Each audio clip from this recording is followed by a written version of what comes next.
caro irmão, boas-vindas a essa nossa reflexão de hoje, dia 1º de outubro de 2021. Já caminhando a passos largos para o final do ano 2021 e sonhando também com o final dessa grande fase de sofrimento através da pandemia desses 2 últimos anos. O mês de outubro, tradicionalmente dedicado às missões, tem como padroeira uma monja que nunca saiu do seu claustro, evidentemente problema de saúde e outros, mas que sempre se preocupou com a missão, com os missionários e missionárias. E a sua oração pelas missões tornou-a padroeira dos missionários.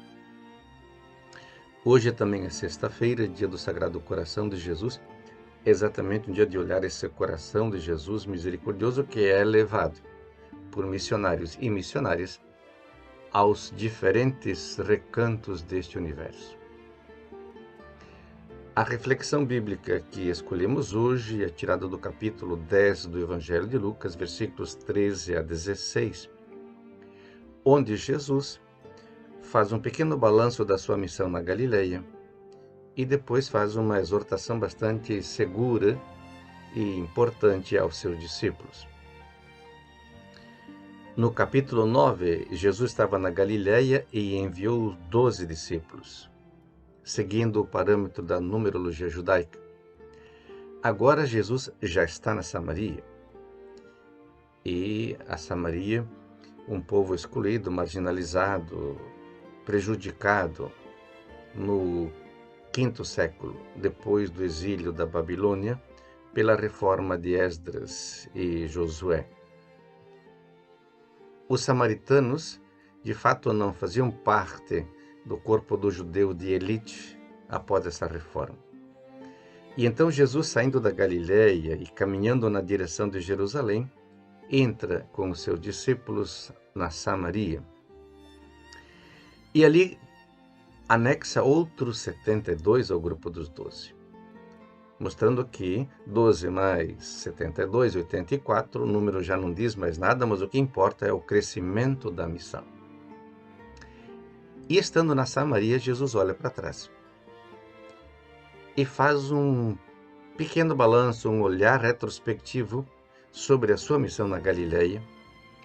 E ele compara 2 cidades da Galileia, onde fez muitos sinais, muitos prodígios, passou muito tempo da sua vida ali, Corazim e Betsaida, logo ao norte do Lago da Galileia, com 2 cidades pagãs onde ele passou pouco tempo, situadas na Fenícia, que são Tiro e Sidônia.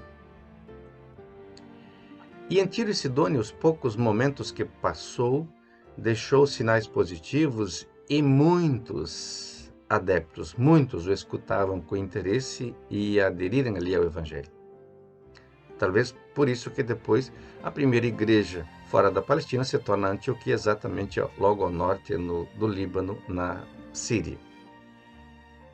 Ele compara essas 2 cidades pagãs com as 2 judaicas e acentua a diferença no verbo ouvir. Corazim e Betsaida estavam atentas para escutar.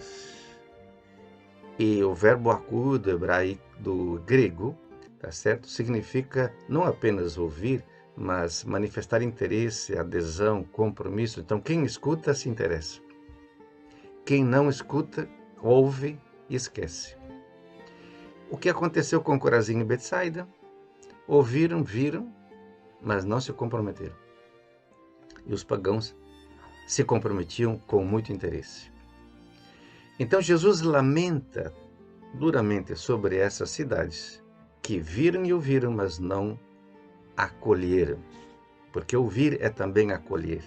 Ouvir é também comprometer-se. E em seguida olha para Cafarnaum, a cidade de Pedro, a cidade onde talvez tenha sido construída ali uma das primeiras igrejas cristãs da Palestina, a igreja chamada Igreja Octogonal, a provável casa de Pedro, e faz uma lamentação ainda mais dura, porque mesmo em Cafarnaum, a rejeição à sua pessoa e aos seus sinais foi tão trágica.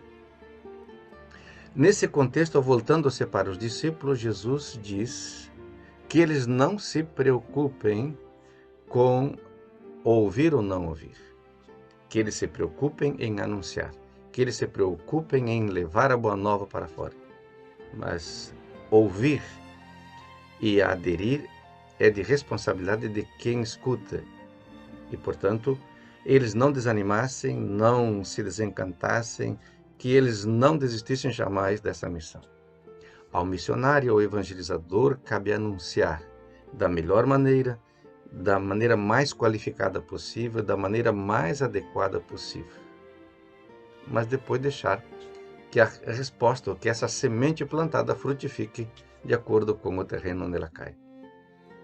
E Jesus conclui essa exortação dizendo que aqueles que acolhessem e escutassem os discípulos estariam escutando a ele e, evidentemente, escutando a voz do Pai.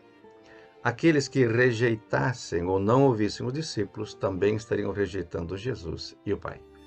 Então, missão é anúncio, missão é igreja para fora, missão é igreja em saída. Vamos em missão.